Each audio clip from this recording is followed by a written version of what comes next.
اور ہم نے بہت سے جن اور انسان دوزخ کے لیے پیدا کیے ہیں۔ ان کے دل ہیں لیکن ان سے سمجھتے نہیں، ان کی آنکھیں ہیں مگر ان سے دیکھتے نہیں، ان کے کان ہیں پر ان سے سنتے نہیں۔ یہ لوگ بالکل چوپایوں کی طرح ہیں، بلکہ اس سے بھی زیادہ بھٹکے ہوئے ہیں۔ یہی وہ ہیں جو غفلت پہ پڑے ہوئے ہیں، اور اللہ کے سب نام اچھے ہی اچھے ہیں، تو اس کو انہی ناموں سے پکارا کرو۔ جو لوگ اس کے ناموں میں کجی اختیار کرتے ہیں ان کو چھوڑ دو، وہ جو کچھ کر رہے ہیں ان قریب اس کی سزا پائیں گے۔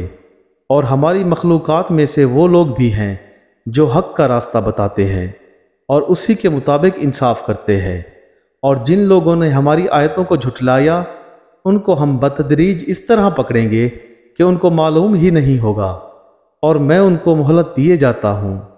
میری تدبیر بڑی مضبوط۔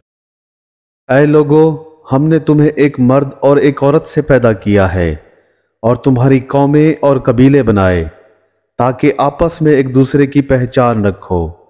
بے شک اللہ کے نزدیک تم میں زیادہ عزت والا وہ ہے جو زیادہ پرہیزگار ہے۔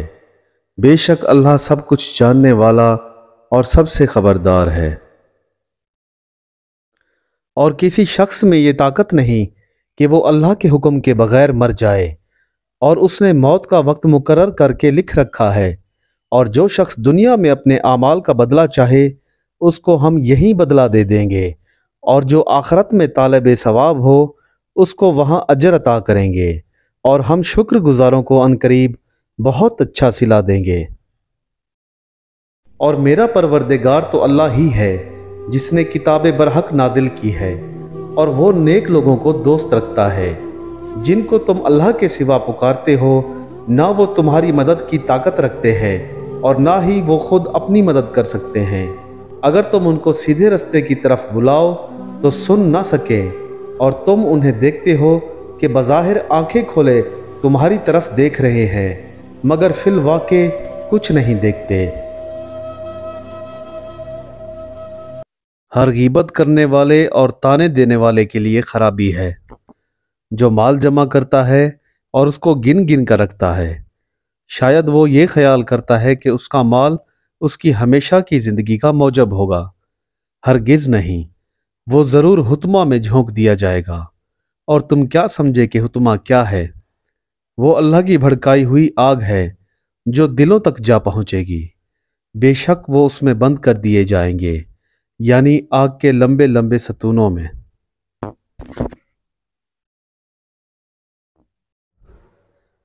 کیا تم یہ خیال کرتے ہو کہ ہم نے تم کو بے مقصد پیدا کیا ہے، اور یہ کہ تم ہماری طرف لوٹ کر نہیں آؤ گے؟ اور اللہ جو سچا بادشاہ ہے اس کی شان اس سے اونچی ہے، اس کے سوا کوئی معبود نہیں، وہی عرش کریم کا مالک ہے۔ اور یہ دنیا کی زندگی تو صرف ایک کھیل اور تماشا ہے، اور ہمیشہ کی زندگی کا مقام تو آخرت کا گھر ہی ہے۔ کاش کہ یہ لوگ سمجھتے۔